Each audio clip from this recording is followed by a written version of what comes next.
All right, guys. Good morning. Welcome to today's show. So, Keto Coffee Cheers, if you guys have that. Today, we're going to be diving into the details of intermittent fasting and exercise. I'll also be answering some questions just like last time throughout the whole live stream, also at the end. So, make sure you say hi in the live chat. Also, share your questions in there, and I'll be sure to get to those.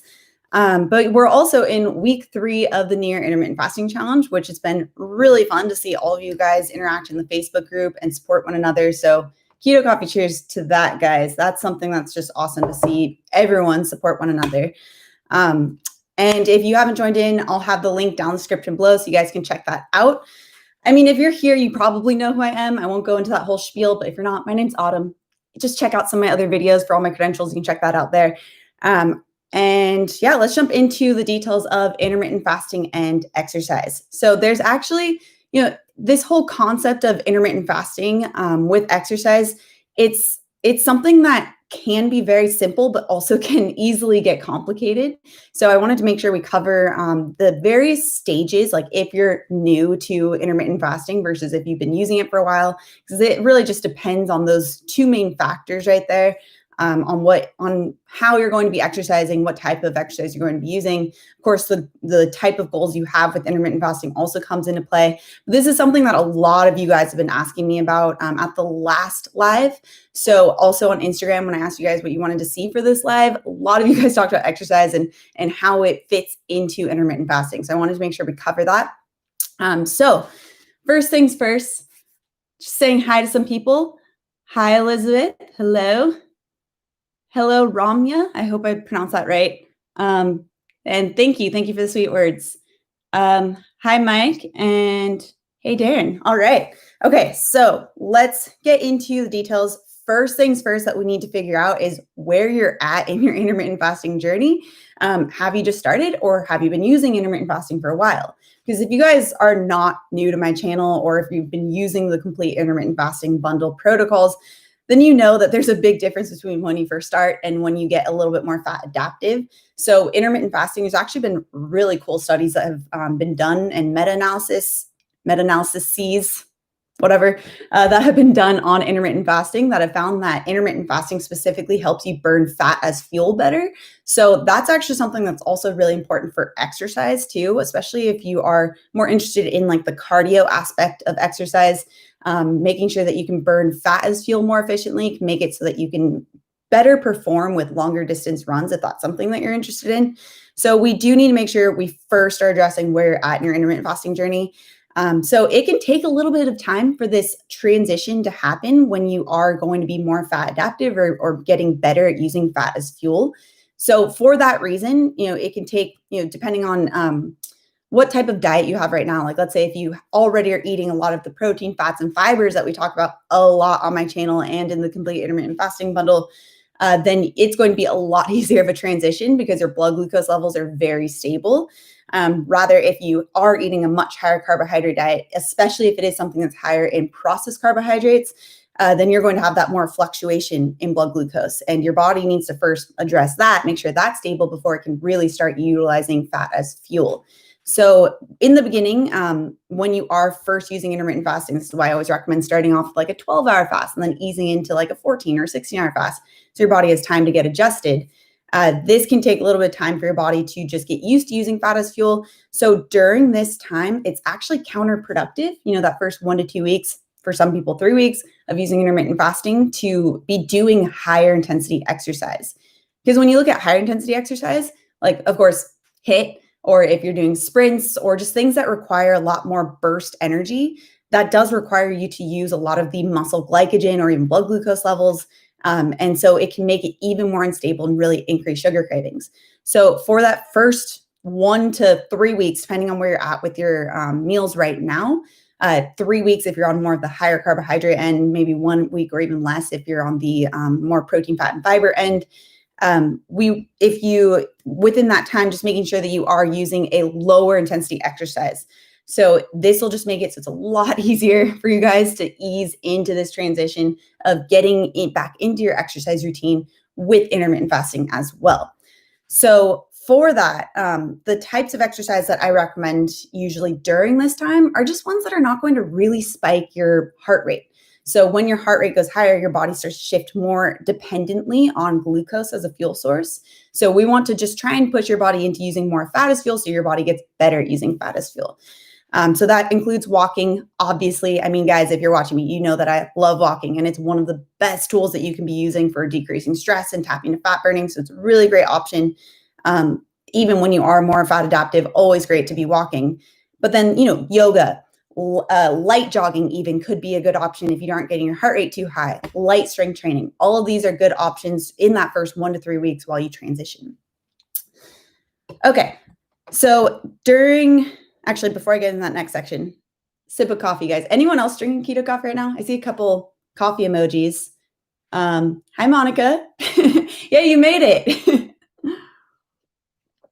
Okay, guys. I see already a couple questions. I'm going to just keep going a little bit more in some of these details, and we'll get to more questions as they come. Okay, so that really covers that first intro, but now it's when to exercise, which I know is a really big question. Like, should you be working out during your fasted state, or should you be waiting until your fed state? I think a lot of the confusion that comes around this topic is a lot of the studies are usually done on focusing on performance driven for like athletes, where you're going to be doing those higher intensity exercises. Maybe you're doing 2-a-day workouts. Maybe you're doing a lot of studies are done on cycling type of workouts as well, where you're at that higher intensity rate to complete failure or fatigue. Most of us aren't doing the type of exercise to the level that an athlete has to be concerned with. So these are kind of like two separate topics here. If you're looking at more of the athlete approach, which definitely has a whole can of worms that we can open there, and we'll discuss a little bit throughout today as well, or the well-being, weight loss, just general strength, which I think most of us are looking for. I did ask you guys on Instagram as well what you were looking for in terms of your exercise goals, and that seems to cover 99% of us, including myself. Strength training, trying to get stronger and toned and feeling good, maybe weight loss involved. So we're going to be covering more of that aspect, but I'll drop in a few things as well if you are more on the athlete side too, because that is something that's completely different, and a lot of studies are done on that specifically. So you really obviously have two options here when it comes to intermittent fasting for when you'll exercise.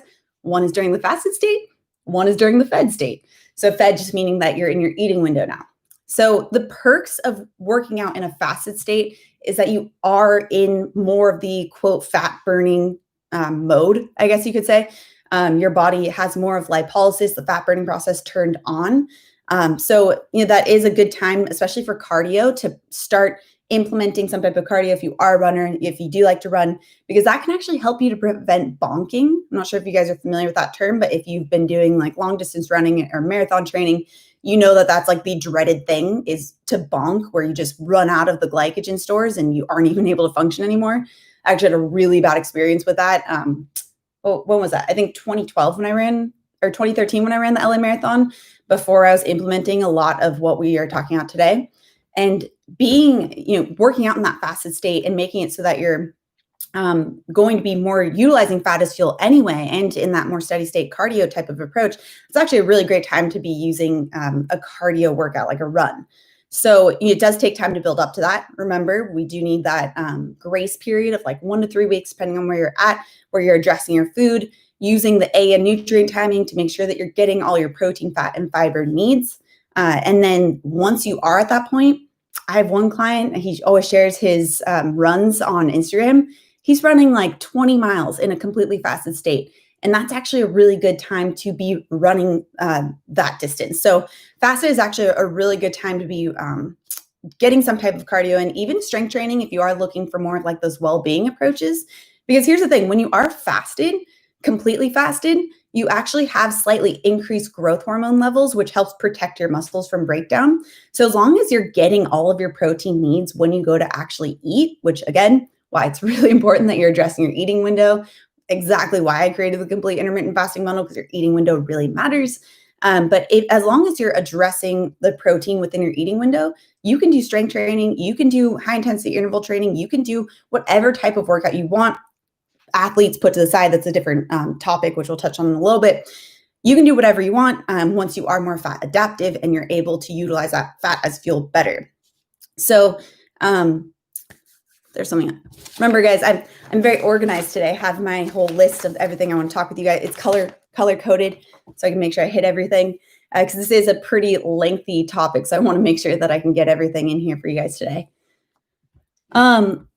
Okay, I see a couple people said that they had their keto coffee. Yes, Luz, keto coffee. Skills many, keto coffee. Cheers. Let me take a sip. All right. So there's definitely a lot of perks with a fasted workout, particularly because you are going to have that increased growth hormone, which you don't get when you're in that fed state during your eating window. So you actually get more protection from breaking down your muscles. And as long as you are getting, there's actually been studies that show as long as you get enough protein for your body's needs in that 24-hour window after your workout, then that's actually sufficient to make sure that you are not breaking down your muscles. So there used to be this idea of this anabolic window where it had to be 30 minutes to like 2 hours that you had to eat right after a workout. Really, that only applies to athletes, which is something that is important, especially if you're doing like 2 days and you're really looking for that competitive edge in terms of performance. You will need to be fueling up in between those workouts for that day. But for, again, general health, for myself, for probably most of you guys as well, for the strength training, for just the overall feeling good, that's perfectly sufficient to make sure that you are just getting the 24 hours after enough for your needs. Okay. All right. And of course, you are going to be utilizing more fat as fuel during that fasted state purely because that insulin level is lower anyway. So insulin is lower, and then you also get more of the growth hormone as well. So fed. So when you're in your eating window, there are some perks here, especially if you are more of an athlete. This might be a better time for you to do some type of workout, but you will have more readily available amino acids. So amino acids are just the broken down forms of protein. So you'll actually have a little bit more of that for more instant recovery.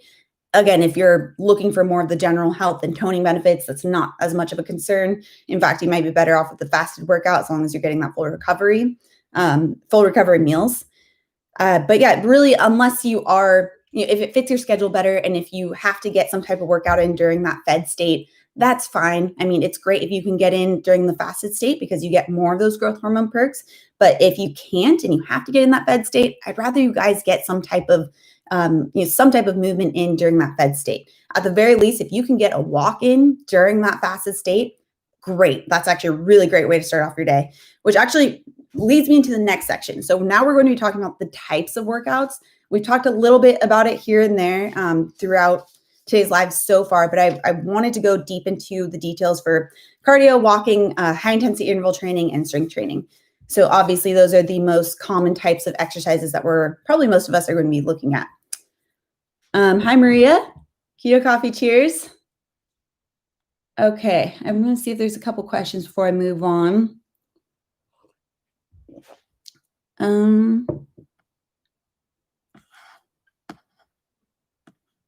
Someone said, I never thought I'd be able to work out while fasted, but it feels so good. Honestly, that's how I thought when I first started intermittent fasting years ago. I was like, I need food to work out. There's no way I can work out in a fasted state. But it's amazing once you are more fat adaptive and once you're properly fueling yourself with the right types of foods that we're always talking about on this channel with the recipes in the Complete Intermittent Fasting Bundle and in my cookbooks, it's amazing how you actually feel so much better working out in a fasted state. But again, it's really important to get that grace period for you to get readjusted. Darren also says he loves the fast workouts. Yes. Sid, yes, fasted workout blew my mind. Yes, the lives are being recorded. So you can rewatch this as well. Darren asked that. All right. That is a whole other topic as well. Elizabeth is asking working out during that time of the month. That we'll touch on that a little at the end because that is important as well. What types of foods you eat is also very important during that time of the month. I think I have a video or a blog post. I can't remember which. I might have both, but I'll see if I can find it, and I'll also have that linked after this video so that you guys can check that out for more of those details because that is that's another topic that has a lot of details as well. I don't know if you guys saw my shirt. just a side note, it's a little Sophie. I got it for Christmas and I'm just wearing it for the first time. Pretty excited about it. Okay. So now let's get into the types of workouts. So we have cardio is the first one. So this is one that I think a lot of people, because of the way that we've been trained for cardio workouts to view it, we think of it as something that we have to, load up before. We have to be eating a lot of food before we do some type of cardio workout, especially if you are using like a marathon training protocol or a half marathon training protocol. I remember when I was training for the marathon, it was kind of crazy how much they want you to eat before all of these workouts. And I always will get like that GI upset where your stomach just doesn't feel good because you're running after eat. Like it's just not fun. So as I mentioned earlier, cardio during the fasted state is actually a really good time to be doing some type of cardio once you are fat adaptive, because you're actually able to get a more steady fuel supply. So we have those main two fuel supplies of fat or carbohydrates in their various forms. And we're generally using, partitioning of both, but generally one is going to be in the majority, depending on if you're in a fasted or fed state. So with cardio, you can actually help prevent a lot of the bonking or hitting the wall that can happen when you are more fat adaptive with intermittent fasting and doing cardio in a fasted state. So there's been a ton of studies actually on the fasted cardio workouts and how it's actually also more protective for your muscles to be doing cardio during that fasted state, likely because of the increased growth hormone. So that is something to consider. Again, I have a lot of clients who do long distance running, really love it, and they actually have better recovery as well with the fasted workouts. So that's something to consider. The other thing to consider, if you are a runner, so if you're used to doing a lot of 20, 30, 40 miles a week that you're getting in, you probably are used to more of that higher carbohydrate diet, because that's something that's really recommended and for a long time was really recommended. Depending on who you're talking to, not as much anymore. Like I mentioned, the more fat adaptive can make it so the cardio is a little bit easier when you are using fat as fuel. But if you are used to eating more of that higher carbohydrate diet, you're really going to want to pay attention to probably more in that 3-week end of that grace period that we talked about. So making sure that you are really first focused on getting into the fasting period, just using the either shorter runs or light jogs or walking during that first 3 weeks or so, really addressing your foods, likely greatly increasing your protein and fat intake from what you're used to. Again, I have a lot of videos on this. This is also what the complete intermittent fasting bundle goes over. So I'll have all that linked down in the description below. But you'll really want to pay attention to your meals before you start to increase your fasted cardio or even just your cardio period with intermittent fasting. So that's something that's really important to consider. I know that there's a lot of runners who are out there who do want to use intermittent fasting, and you totally can. You just really need to make sure you're addressing your food first. Okay. What type of fitness supplements are okay to take during intermittent fasting? That's a question. Sorry, I probably read that too fast. I was reading to myself. What type of fitness supplements are okay to take during intermittent fasting? This is probably a question about I'm assuming pre-workout. A lot of pre-workouts are going to have some type of sugar. So that's something to keep in mind. I just generally recommend using tea or coffee as a pre-workout. You're going to get the antioxidants in there that you don't get with a lot of the other pre-workouts. So this is actually a really great way to help buffer the negative effects of exercise, which is where you're going to have that increased inflammation. So if you are going to use pre-workout, I actually recommend using coffee or tea as your pre-workout. Really great option and generally less expensive too. Okay, so now walking. So obviously walking, I talk so much about, and it's such a great option to just make sure it helps your body to better utilize fat as fuel. Because it is so low in intensity, it does make it so you can not increase your heart rate too high, and therefore you're not going to push yourself into having to use that muscle glycogen or blood glucose level. So you're going to really focus on more stabilizing that blood glucose level and working to utilizing fat as fuel instead. So I always recommend trying to get out first thing in the morning, not just because, exposing yourself to negative ions can help to decrease stress, which if you are looking for a weight loss goal, and we really want to make sure that the stress levels are more balanced and a little bit lower likely, because that higher cortisol is really strongly related to that weight gain around the belly. But also, if you are planning on doing a strength training workout during that fasted state, walking is one of the best ways to warm yourself up. for that strength training workout. So that's actually something really great to do. It's in the complete intermittent fasting bundle, there's that 3-week workout protocol. So in there's always that 20 to 30 minute warm-up walk recommended. It's not just for the walking and getting steps in, it's also so that you can help warm your muscles up. So it's kind of like a win-win there. And it's not something that it's a type of workout that most of us can do, regardless of our age or athletic level. And it's something you can do with like friends and family. So you can go on a walk with them and it's enjoyable for most people. So it's a really great thing to be doing anytime during intermittent fasting with the fasted state, during the fed state. In fact, I have shared a lot of videos on walking and how it's really important to get the frequency in for walking. So if you can get in like, let's say 30-minute or 20-minute walk first thing in the morning, and then every couple hours you get in like a 10 or 15-minute walk to help break up your day so you're not sitting all day. It's a really great way to make sure you're still getting that movement in. Okay. And with walking, I personally go on and off with using a Fitbit. I've been liking it lately just because, especially from pretty much only working from home, it's easy. I'm sure you guys have probably noticed this too. It's really easy to just sit all day and like forget to move.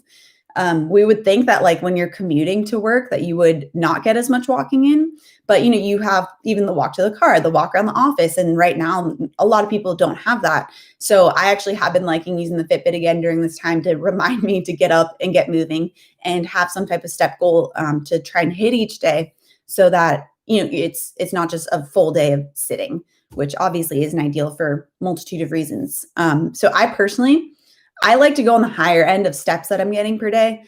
Really minimum, I like to get in 12,000. So I'll try and aim for anywhere between like 12,000 to 16,000, purely because I feel really great, especially with getting this decreased stress level benefits of walking outside. And that can be done at any time. And it's actually something that if you have difficulties falling asleep, this is a really great tool that I recommend to a lot of my clients who have issues falling asleep, is walking outside after dinner.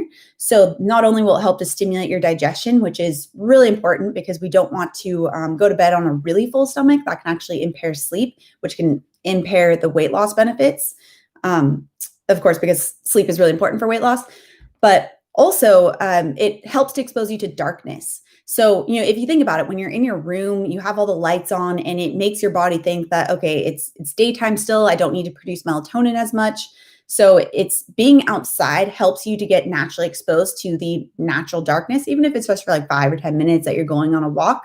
So it helps to naturally boost your melatonin as well. So it has like that two-for effect of just helping with the digestion and therefore the sleep, but then also getting you exposed to the darkness. That sounds really like from a movie, like Dark Knight Rises. It helps you get exposed to some type of darkness to help your melatonin naturally increase. Okay, I need a sip. Can you guys hear my voice? Okay, so now we have, actually, I'm gonna see if there's any questions right now.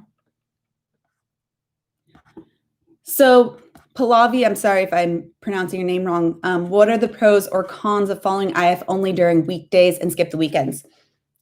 So this is actually, if you can only do IF during or intermittent fasting during the weekdays, completely fine. You're going to get all of those great benefits of using intermittent fasting during the week.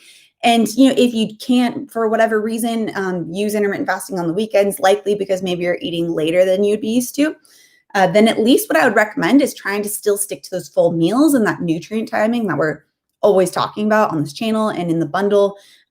So just make sure that you are at least, even if you can't use intermittent fasting, you can still use the AN nutrient timing in the complete intermittent fasting bundle for those non-fasted days. And then that way you're allowing your body to get those gaps between meals, which allows insulin to naturally dip back down in between meals and can help stimulate the migrating motor complex to prevent bloating. So even on non-fasting days, you can still get a lot of those de-bloating benefits by just making sure that you're having those gaps between meals. Good question. And there's also been studies where they look at the frequency needed for intermittent fasting and how frequently you need to do it to see benefits. And really what they're finding is just the more often you use it, the more benefits you get. But it's not like if you're using intermittent fasting 3 days or 4 days, and then you're not using it on those other 3 days or 4 days, that everything is ruined and you're not going to get any benefits. You just will get more benefits the more frequently you use it. So that's just something to consider. Make sure it fits your lifestyle. And if you have to have the weekends where you just don't use intermittent fasting, totally fine, but still make sure that you're at least trying to get that A in nutrient timing to ensure those gaps between meals. Okay. Monica, I had a shot of cold brew as my pre-workout this morning. Yeah, see, I mean, cold brew especially is very strong. Okay, Lissa is asking, question 12,000 steps, including steps in your other workouts or in addition, 12,000 steps, including steps in your workouts or in addition to your other workouts. So I just always am wearing it. So it's 12,000 steps that I'm looking at for my whole day, even from like, getting up and walking to the fridge. Those steps count. So the steps also from the workout itself. So it's not like going on literally a 6-mile walk every day, but just from total movement of the day. Okay. Ale, hi from Peru. Hi. Okay. Lulu, hi from South Africa. Wow, that's awesome. Okay. All right, so now let's go on to high intensity interval training. Remember, guys, if you have any questions, feel free to throw them in the chat. And if you're watching this later, like recorded, then just make sure you comment below as well for any questions, because I still haven't decided what I'm going to do next week's live stream on. So you guys have been really helpful with that. Thank you for helping me just create all my content. All right, so high intensity interval training. This is one where definitely more is not always better. I have a few videos where I talk about high intensity interval training, and really we don't want to go beyond 3 times per week. There's separate types of concerns and issues when it comes to athletes where they have to be doing more HIIT. That's where they do have to be concerned about making sure they're eating, refueling right after the workout so that they have enough glycogen stores and amino acids for the workout later in the day.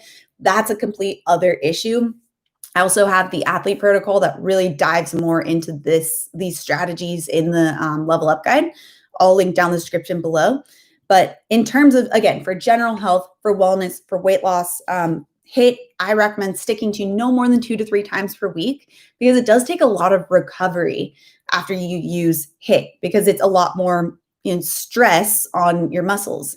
And stress is something that we want on our muscles. We often think of stress as just purely a bad thing. But if we don't have that physical stress on our muscles from our workouts, you're not getting any benefit, because it's the stress on the muscles that stimulates to the body that, okay, I need to repair that muscle. And that's ultimately what's going to make you stronger. So we have these periods of stress and rest, and you need to make sure you have both of those, the stress and the rest. Otherwise, if you don't have the stress, you won't get the recovery. And if you don't have the rest, then you're just continuously breaking down your muscles, which is why with HIIT, I recommend keeping it to 2 to 3 times per week.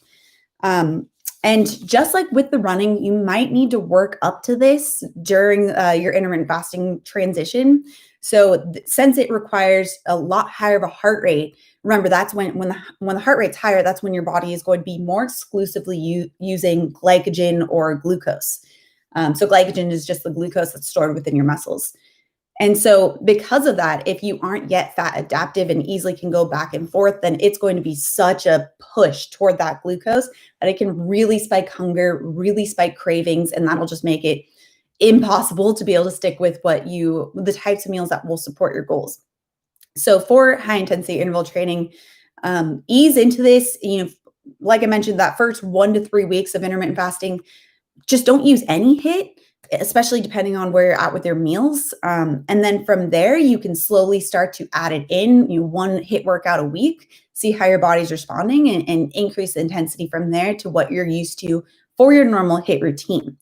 In terms of when you can use it, again, if general health is your concern, then you could still use it during your fasted state. But if you are more of an athlete and you are looking for more of the performance benefits, there's actually been some really interesting studies on how your performance for these higher intensity workouts, like sprints, for example, you aren't going to get that same performance value when you are working out in a fasted state, but you are going to be pushing yourself metabolically harder from doing those sprints or doing those high intensity interval trainings when you're in that fasted state. So there's like this train fasted and compete when you're fed, because when you're fed for these more performance types of workouts, you are going to get that little boost because of that glycogen is going to be tapped off. But you can just make your body more well adapted by training in that fasted state. So this is where it really gets into the weeds on more of the athletic performance. But if you are looking for the more general health, if you are looking for the weight loss, just general toning benefits, working out with HIIT in a fasted state, perfectly fine as long as you are more fat adaptive and you ease into the process. So that is something just to keep in mind, keeping it to 2 to 3 times per week and making sure that you're taking a look at what your goals are. If you're an athlete, you need to really reconsider your training period and how frequently you are going to be refueling. But if you are looking for more of that general health, then just making sure you're getting that full protein that you need during that fed state or during your eating window. That way you are fully recovering from the higher amount of stress that the high intensity interval training causes on your body. And again, in this circumstance, stress isn't a bad thing. We want a balance of stress and rest. Just in life in general, we always want a balance of stress and rest. We need some amount of stress to help challenge the body and make it get stronger, but we need the rest to help it recover. Okay. And something else I wanted to mention. So I put in the description below so you guys can check it out after this live. Last summer, I believe it was, I filmed a free high intensity interval training workout with my boxing instructor. So I have that link. It's a full workout. I believe it's like 30 or 40 minutes. So if you are more fat adaptive and if you want to try that out, you can definitely use that. We had filmed it for the last summer intermittent fasting challenge, which don't worry guys, we'll also have a summer intermittent fasting challenge this year too. Maybe I'll share a workout if you guys want that. Let me know in the comments below. Okay. So the last component is strength training. So as I mentioned earlier, during that fasted state, you get a lot of the muscle protection benefits with the increased growth hormone during your fasted state. So for that general, wellness, health, and just for the general toning benefits, if you're looking for that, or weight loss, you can completely do strength training during that fasted state because you do have that increased growth hormone that helps protect your muscles.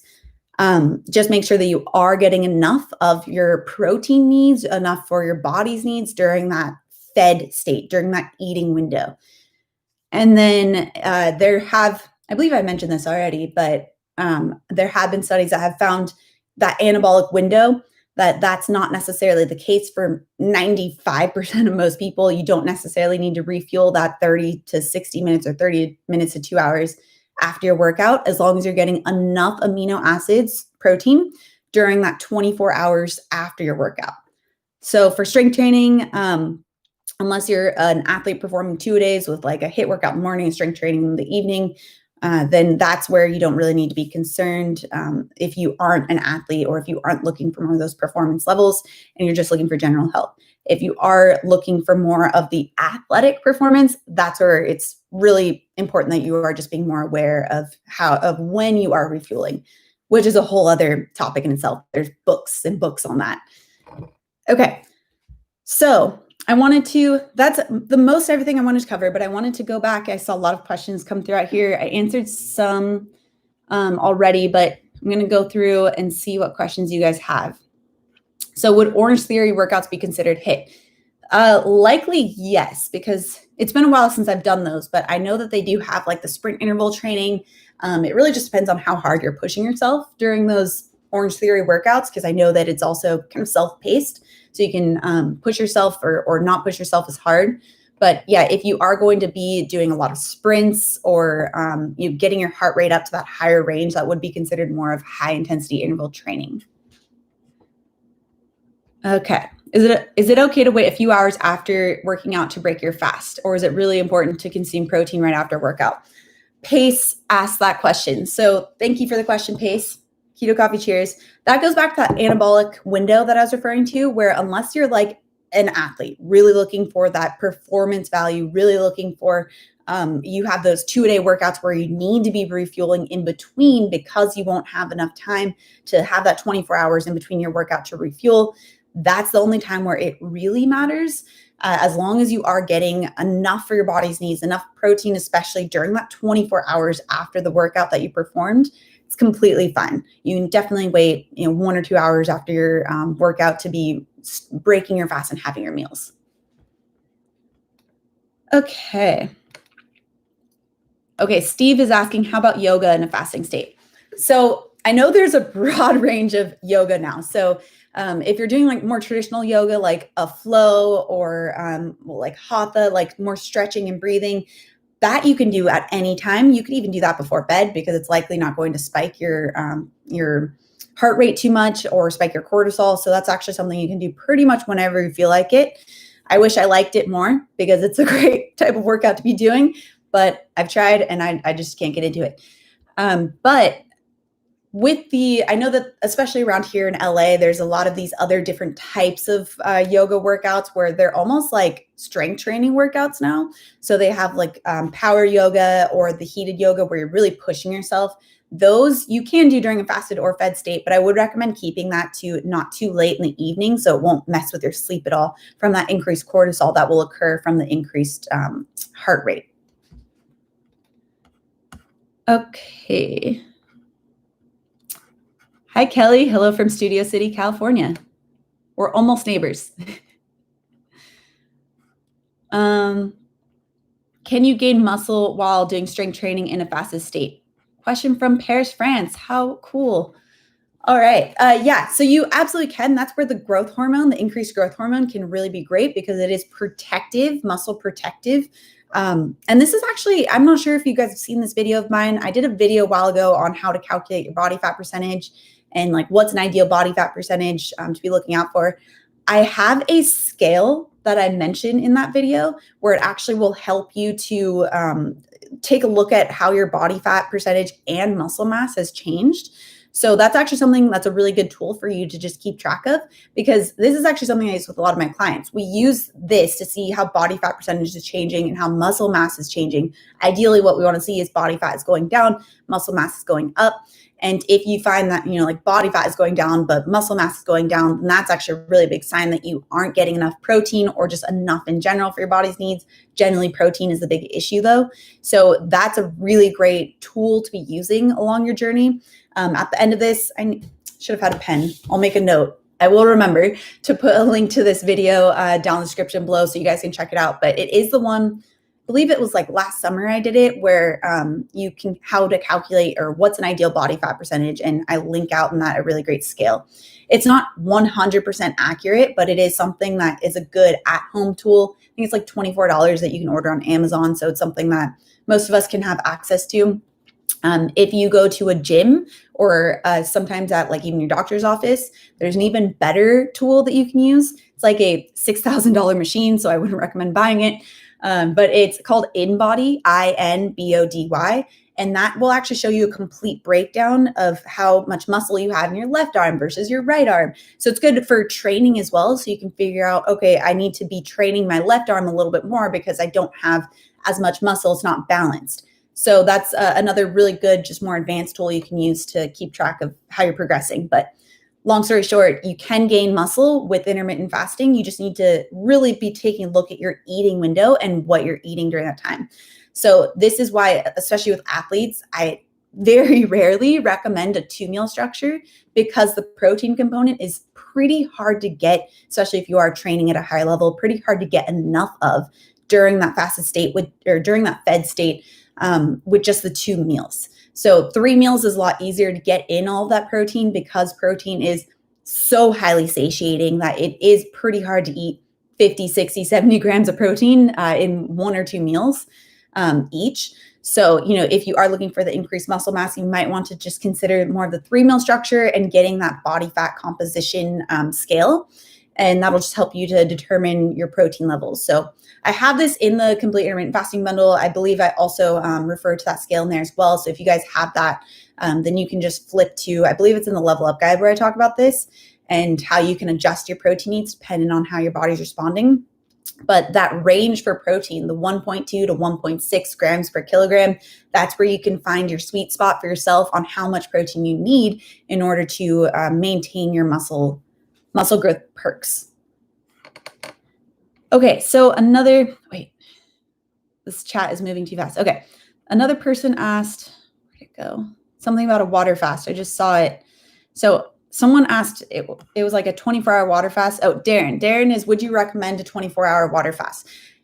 Here's my complete thoughts on this. So 24-hour water fast absolutely has a lot of really great health and longevity benefits. Doing those periodically has been something that a lot of people have found just helps with overall health and wellness, longevity. But my concern with the 24-hour water fast is how it's used by most people. I've seen it used by a lot of people if your goal is weight loss as like I had like my treat meals over the weekend and I'm just going to do a 24-hour water fast to counterbalance it. That's not the right approach. Because it is a bit of a stress on your body to be using the longer fasting periods. Not necessarily bad stress. Remember, we talked about how it's good to have that balance. But if you're going from a more stressed, inflamed state from having like that treat meal or a longer amount of treat meals, and then also jumping straight into a fast, like a longer water fast, I mean, that's just getting into some cycles that's not really going to promote health and wellness, and it's not going to address long-term weight loss anyway. So if you are looking for more of the health and wellness benefits and you're properly implementing the 24-hour water fast and you're doing it not on a super frequent basis, but every now and then, great. But if you're using it as a tool to bounce back from like a cheat meal, that's not something I would recommend. All right. Thank you for all the questions, guys. I also need a sip of coffee right now. Okay. So, oh shoot, it just moved again. Someone asked, my question is more about maximizing workout benefits since Autumn mentioned to have coffee towards the end of the window to increase benefits of gut healing. So I didn't see the first question, but it sounds like Angela, thank you for the question, is asking about like when to have coffee, I think, during the fasting period. So here's like the various things to consider when it comes to coffee during the fasted period. If you have anything other than water, for the most part, then that will impair the migrating motor complex. So this is why I like to generally work out in a completely fasted state, even without coffee, but that's because I don't like black coffee. So black coffee could be fine to not impair the gut healing benefits of the intermittent fasting period with the migrating motor complex. But if you are looking for, and the growth hormone benefits, so growth hormone also could be impaired if you're having like a keto coffee, and that is going to break that type of a fast, but not the insulin levels. So if you are looking for just more of trying to maximize your benefits with your workouts during the fasted state, I'd recommend trying to just keep it to water or black coffee before your workout and then having your keto coffee after. Monica said, yes, would love to see more of your workouts. All right. I'll try and plan that for the summer, or maybe we'll do spring intermittent fasting challenge. We'll see. Hi, Lords. Thanks for hanging out with me. Okay, so Jennifer, can I do my yoga with you on your video on evening? I'm sorry, I don't think I understand your question. Okay, we see that you've been on. Okay, Don is asking, he's from Boston. Hey, Don. Wife and I are just getting started watching your videos. We see that you've been on for a while now. Can you please recommend where we should start? Yes. So I have a couple playlists. So you know how on YouTube they have like, you can break things up into playlists. I specifically broke these up into different types of categories so that you guys could know where to start. So if you are using intermittent fasting, there's an intermittent fasting 101 playlist. Binge all of those, a lot of great information. So that's a really, really great place to start. It's just called Intermittent Fasting 101. So if you go onto my channel, you can just click on playlists, and then I believe it's like the second or third playlist listed. That's a really great place to start with a lot of information. Okay, Skills Many. Is apple cider vinegar better to take before a workout or after? So a lot of the benefits of apple cider vinegar, at least the study benefits, have usually been around the 15-ish minutes before a meal. Because if you guys haven't seen my videos on apple cider vinegar, or if you're not using the complete intermittent fasting bundle with the apple cider vinegar sipper, The benefits of the studied benefits of apple cider vinegar is that it helps to stabilize blood glucose levels and lower postprandial blood glucose levels. So postprandial just means after eating. So it's like a fancy term for after you've eaten a meal. But it helps to lower those blood glucose levels, which is important for stabilizing blood glucose levels and not causing that fat storing hormone insulin to spike. So especially for weight loss goal, that's where a lot of the perks can come into play. So I usually try and recommend having that apple cider vinegar or the ACV sipper if you're using the bundle protocols. I usually recommend trying to have that about the 15 to 30 minutes-ish before a meal because that's where it's been studied. Shouldn't be a problem to have it before your workout, but just from the studied benefits, that's where the benefits are seen.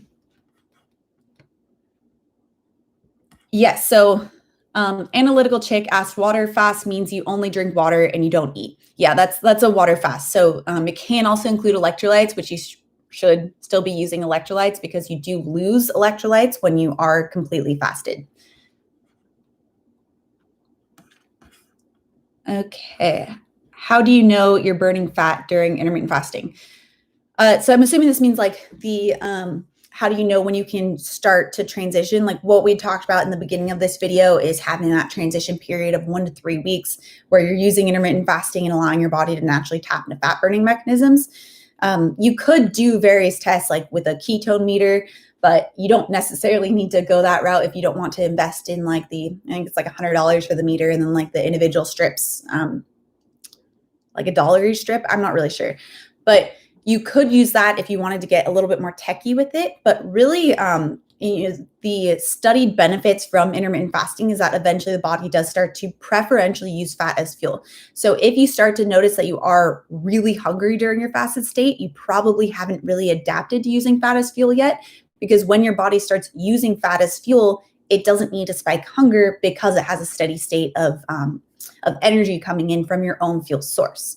So that's just one way to just hack the system on trying to figure it out is if you feel really hungry during your fasted state, you probably haven't yet balanced those blood glucose levels and haven't yet fully adapted to using fat as fuel.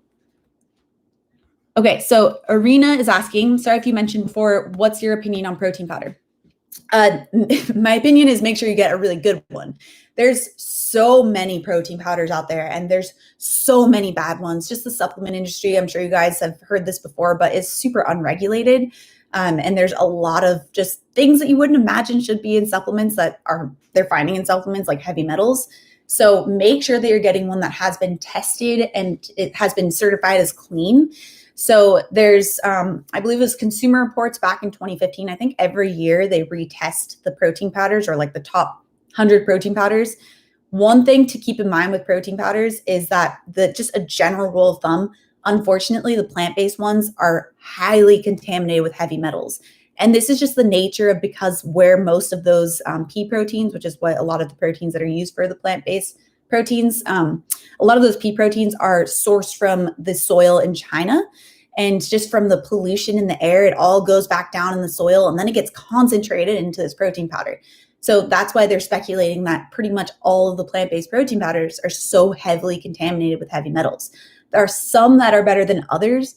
I believe it can even depend on the flavor too. Some flavors will have more heavy metal exposure. So I've done a video, I believe, or I know I've done a blog post where I share some of the top ones on both plant-based and animal-based protein powders, but it's really important that you're just not like picking one because, it looks good or you saw like some influencer who had it and it looks tasty. Make sure you're doing research on this. Oftentimes, unfortunately, the ones that are best for us don't have the coolest packaging. So I know one of the best ones is called Biochem. I'll also, at the end of this, link that protein article from my website down the description below as well, so you guys can check that out. But if you are going to be using protein powder, just really please make sure you do your research. At least check out the ones that I've researched for you guys for the highest quality where it's not as contaminated, or do your own research. Check out the latest Consumer Reports on what they're rating for the heavy metal exposure. Okay. A sample weekly workout schedule would be great. I forgot to mention this, but I actually do have that video. So I did already, because I knew that would be a question. I did already link that down in the description below. It's my cortisol balancing workout weekly workout schedule, I believe it's what it's called. So I do share what my complete weekly workout looks like when we factor in all of these things to consider. So you can check that out. It's down the description below. So it's really optimized for making sure that you're balancing the cortisol levels. You're not pushing yourself too hard, but you are getting that balanced stress and rest. Ow. Okay. How many weeks do you recommend for the detox? So Joe's asking about the 7-day intermittent fasting detox, I believe. And he's asking, how many weeks do you recommend? I think he's saying using it. So in terms of how often to use it, I recommend using the detox as a good way to just, if you feel that you just need to restart and, just allow your body to have some rest after maybe a particularly indulgent weekend, it's a good time to use it. It's all really high quality food. It's nothing that you really need to be concerned about using in excess. But again, just like with the 24-hour water fast, the one hesitation I have about this, because it is only 7 days, what a lot of people sometimes can do is they'll just be like, okay, I'm going to do a week of just straight indulgence and then a week of detox and then a week of straight indulgence and then a week of detox. That's not sustainable. It's not addressing the underlying types of concerns when it comes to health and weight loss. So just make sure you're using it strategically, after the holidays or, birthday weekend, when you know that you're going to be indulging in things that won't make you feel great and you want to jump back in and feel good again. But you just don't want to be using it as like a way to cycle in and out. So just use it in a way that's supportive of health. Okay. So Paige is saying, if I've been intermittent fasting for a while on and off, but I'm not seeing many results, what can I do to help the fasting work better? Take a look at your eating window, because the fasting window does really help. It does help you to utilize fat as fuel, but a lot of the work is going to be done as well with your food. So it's like not even 50-50. It's like you can get some really great body recomposition benefits in terms of weight loss with intermittent fasting and using fat as fuel better. But if you're not addressing your meals and stabilizing blood glucose level, getting enough protein for your needs, the whole A and nutrient timing that we talk about on this channel and in the complete intermittent fasting bundle, which I do have linked down in the description below, then you're not going to see results. And in fact, you're probably going to feel terrible as well. So definitely make sure that you're taking a look at your actual eating window, what you're eating during that time. I mean, even the frequency within your window, there's a lot of factors to consider, which is why I created that complete intermittent fasting bundle. Okay, so Hola Autumn, I'm Peruvian. After my smoothies at noon, I'm not hungry until 4-ish. Afternoon, I love your smoothies. Thank you. Keto Coffee, cheers. Happy to hear you love the smoothies. So that's actually pretty good. What we want to be doing is making sure that you're eating enough for your body's needs where you aren't going to be hungry within a couple of hours. So if you're actually just feeling fine until like 3 or 4, that's actually showing that you hit all the satiety markers. So for some people, this is where a 2-meal structure does work better. If you find that you just want to have those 2 meals and not have to force a middle meal in, unless you're an athlete, really consider doing that 3-meal structure. But it's perfectly fine if you're feeling satiated until like 4. That's actually a really good sign that you're getting everything your body needs to stimulate those satiety hormones of peptide YY and CCK. Just make sure that you're getting enough at your next meal as well to get enough protein for your needs. Wow, it's 12 a.m. over here. Thank you for tuning in. I would not be able to stay up that late. I didn't even make it to midnight for New Year's. Camille. Hey, Camille. The cortisol playlist is a great one to watch too. Yeah, so I also have a cortisol playlist that's especially really great. If you find that you might have issues with stress, that's a good one for additional tips there too. On my YouTube channel. DR, hi from Austria. Hey from Los Angeles. Line Ella, I would love to see a grocery haul. I have a what I eat in a day video coming soon, but I haven't done a grocery haul in a while. I'll add that to my list to do for you guys. Okay. I'm really bad at pronouncing names. I'm sorry. Asia, what breaks the fast? So for what breaks the fast, I actually have so many blog posts on this topic where I go into like specific types of things, like does toothpaste break a fast? Does celery juice break a fast? Does cinnamon break a fast? Does cinnamon in your coffee break a fast? So I'll make sure to also link that can't believe I forgot a pen to write all this down. I'll make sure to link all of that as well down the description so that you guys can check it out, because there's some things that can be a little bit tricky. Okay. So another person, Sushmita, gosh, I'm so sorry, I'm butchering these names.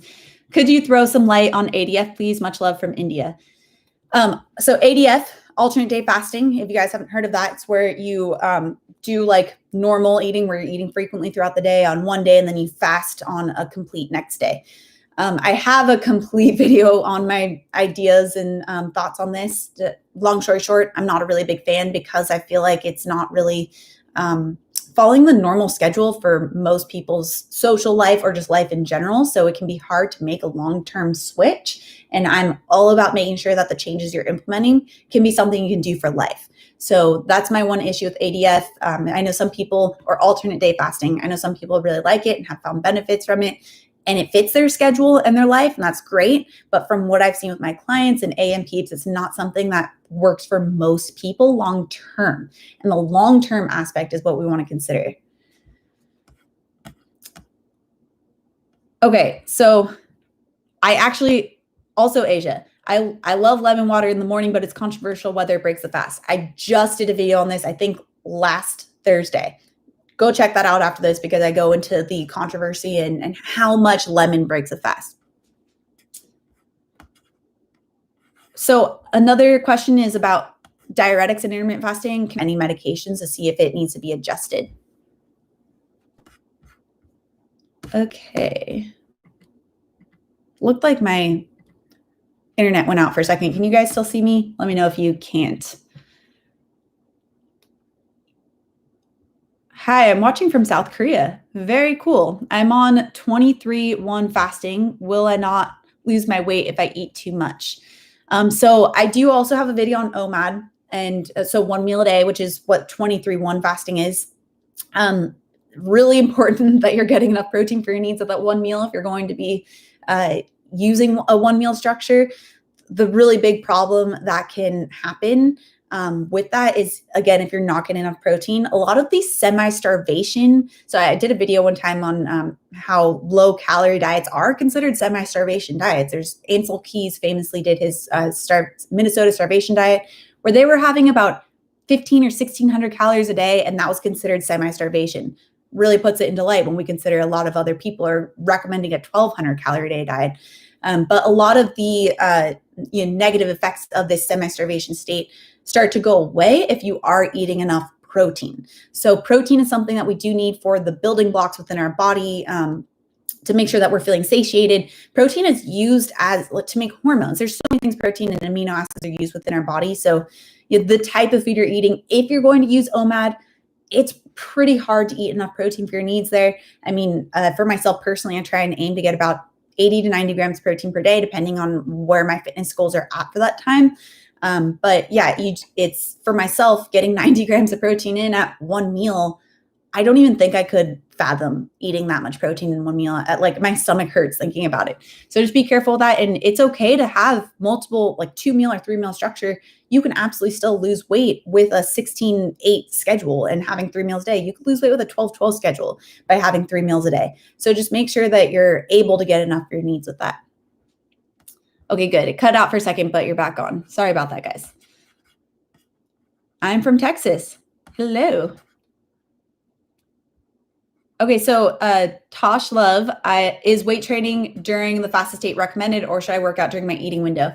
I talked about this earlier in the live stream in a lot of detail. So you can back up to, that'd be probably around like 20 minutes or so, I believe.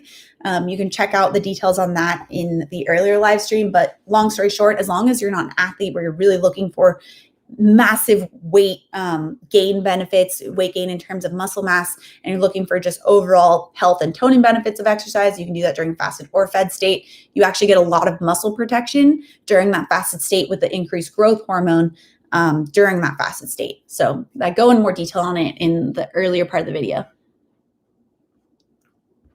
So someone else saying, my personal experience, fasted workout, I lost my hair. Usually that's a big issue with protein. Protein, again, already most people aren't consuming enough protein for their body's needs. I know I wasn't even just a few years back. And I actually shared my experience where I had lost a lot of hair before even using intermittent fasting. But because I was really sick for a little bit and I wasn't able to consume enough protein. So that's usually the biggest issue. And, you can definitely lose hair if you aren't getting enough protein to repair. I mean, that's what our hair and a lot of things are made out of, is going to be the protein.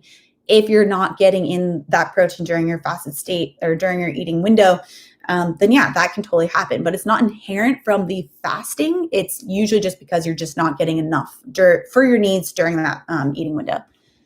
Tiffany, hey, from the UK. It's like my favorite place. Cheers. I wish I was there. Kelly Gay, I see you. No problems here. Perfect. Okay. How many times a week do you need to strength train to boost metabolism?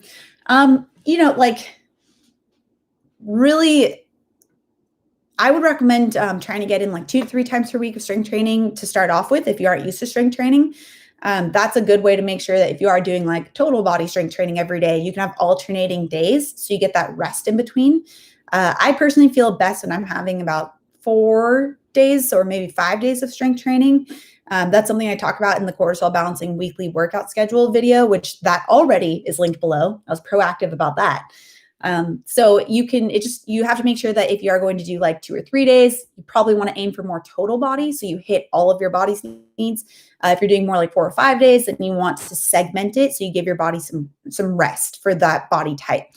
Or body part. So like upper body on one, if you are doing like a 5-day approach, like upper body on one day, lower body, core, upper body, lower body. So that's a good way to split it up. Make sure that you're not pushing yourself too hard and breaking down your muscles too much.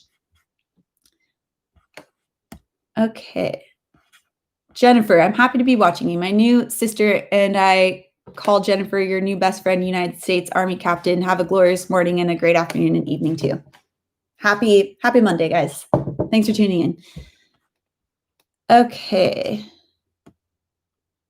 So Zachary is asking a good question about, does balsamic vinegar blunt the insulin response in the same way that apple cider vinegar does?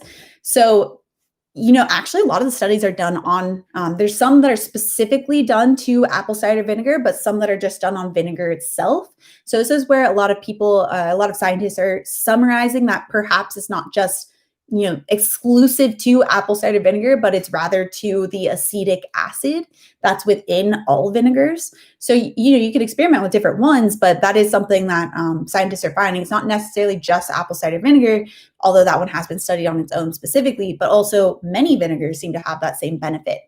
Good question, Zachary. Thank you. Okay, secret guy. How secret? From UK, is it okay to eat fruits during fasting? And what kind of protein should I eat? So fruits, I think you might be saying during your eating window with intermittent fasting, because of course fruits will break a fast. So you don't want that during your fasted state. But yeah, I mean, depending on your carbohydrate tolerance, you can absolutely have fruit during your fast or during your eating window. I would just generally recommend trying to keep it with the lower sugar fruits, so it's not going to really spike and drop your blood glucose level, especially if weight loss is a goal of yours, and especially if you find that you already have difficulties losing weight. So lower sugar fruits are going to be any of the berries. Raspberries is a really great one. It's super high in fiber, pretty low in sugar, but even strawberries, blackberries, and blueberries. Citrus fruits are also great. Kiwi, all those great options. Okay. All right, guys, I don't even know if I can keep talking. My voice is cracking out right now. So thank you guys for tuning in. I'm going to be going live on Monday of next week as well, probably at 9 a.m. again too. But again, just like with this one, I literally haven't decided yet what it's going to be on. So at the end of this live, if you guys could comment below what you want to see, that's been really helpful. And that way I can actually talk about stuff that you guys want to hear about. And if you are brand new to intermittent fasting, as you've noticed, what you eat during your window really matters. So I do have the complete intermittent fasting bundle with the recipes and the A nutrient timing.